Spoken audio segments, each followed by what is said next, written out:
Hello friends, வணக்கம்.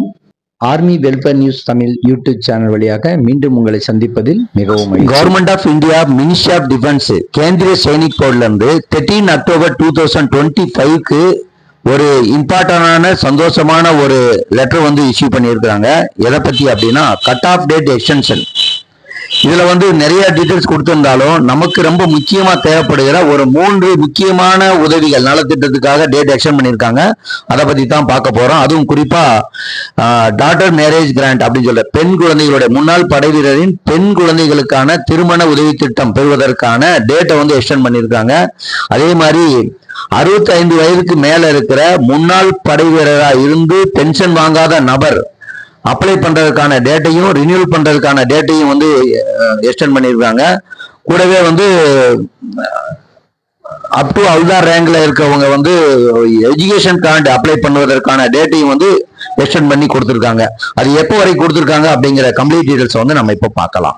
போலாமா? First வந்து பெனியூரி கிராண்ட் அப்படிங்கிறது இனிஷியலா யாரெல்லாம் அப்ளை பண்ணணுமோ, இந்த பெனியூரி கிராண்ட் அப்படிங்கிறது என்னன்னா, யாருக்கெல்லாம் வயசு 65 வயசுக்கு மேல ஆயிடுச்சோ அவங்க மட்டும்தான் இதை வந்து இந்த உதவி திட்டமானது வாங்க முடியும். அதுவும் குறிப்பா வந்து வேற எந்த ஒரு பென்ஷன் அமௌண்ட் எதுவுமே பைனான்சியலா வந்து அவங்களுக்கு ஒரு சவுண்ட் இல்லாத ஒரு சூழ்நிலையில முன்னாள் படை வீரர் ஆனா வந்து நான் பென்ஷனா இருக்காங்க, பென்ஷன் வாங்காத ஏதோ ஒரு காரணத்தினால பென்ஷன் வாங்காம அவங்க ரிட்டையர் ஆயிட்டு வந்துட்டாங்க அப்படிங்கிற ஒரு சூழ்நிலை இருக்கும்போது அவங்க வயதான காலத்துல அவங்களுக்கு உறுதுணையா இருக்கிற பட்சத்துல கொண்டு வந்ததுதான் இந்த பெனரி திட்டம் அப்படிங்கிறது. இந்த திட்டத்துக்கு வந்துட்டு அப்ளை பண்ணுவதற்கான டேட் வந்து என்ன கொடுத்துருக்காங்கன்னா, ஃபர்ஸ்ட் ஏப்ரல் 2025 டு 31 மார்ச் 2026க்குள்ள கொடுத்துக்கலாம் அப்படின்னு சொல்லியிருக்காங்க. இனிஷியலா இந்த வருஷம் அப்ளை பண்ணணும்னு நினைக்கிறவங்க. அதே மாதிரி அதாவது 23 பினான்சியல் இயர் 23-24 அப்ளை பண்ணியிருக்காங்கன்னு வச்சுக்கோங்களேன். ஃபர்ஸ்ட் டைம் பண்ணியிருக்காங்க. ஆனா அவங்க இந்த மாதிரி கேஎஸ்பியோட அதிகாரப்பூர்வமான இணையதளமான www.ksp.gov.in அப்படிங்கிற இணையதளம் செயல்படாம இருந்த காரணத்தினால அவங்களால ரினியூவல் பண்ண முடியல அப்படின்ற சூழ்நிலை இருக்கிறவங்க, அதாவது பைனான்சியல் இயர் 24-25க்கு யாரெல்லாம் ரினியூவல் பண்ண வேண்டி இருந்து பண்ணாம இருக்காங்களோ அவங்களுக்கான தேதி வந்துட்டு 30 நவம்பர் 2025 வரைக்கும் கொடுத்துருக்காங்க.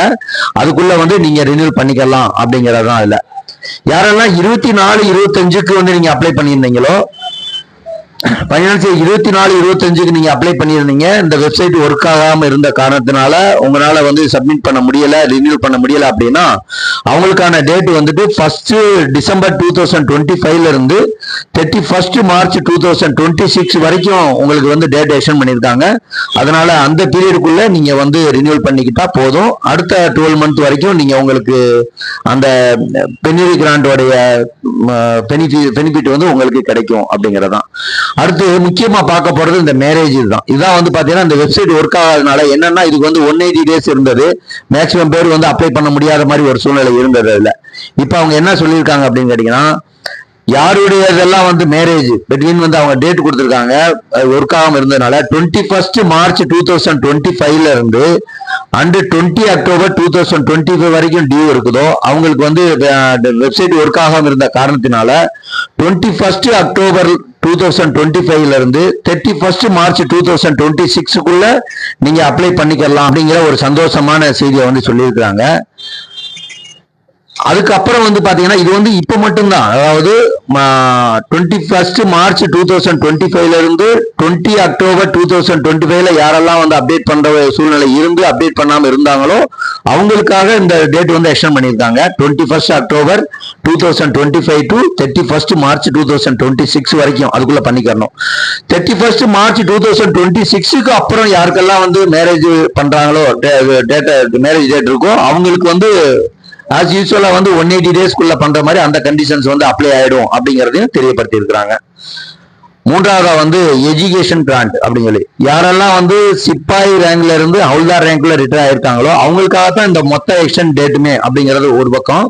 இன்னொன்னு அவங்களுடைய குழந்தைகள் ஃபர்ஸ்ட் ஸ்டாண்டர்ட்ல இருந்து graduation BA BCom and BSc வரைக்கும் அந்த மாதிரி படிக்கிறாங்களோ அவங்களுக்கு வந்து அப்ளை பண்றதுக்கான டேட் வந்துட்டு 31 மார்ச் 2026 வரைக்கும் எக்ஸ்டெண்ட் பண்ணியிருக்கிறாங்க அப்படிங்கிறத நீங்க புரிஞ்சுக்கணும்.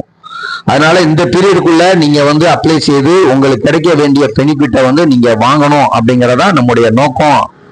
ஆகவே இதன் மூலமா பயன்பெற எலிஜிபிலிட்டியா இருக்க பெர்சன் பயன்பெறுங்கள். மற்ற முன்னாள் படை சார்ந்த நண்பர்களுக்கும் இந்த வீடியோவை ஷேர் பண்ணுங்க. நன்றி, வணக்கம், ஜெய்ஹிந்த்.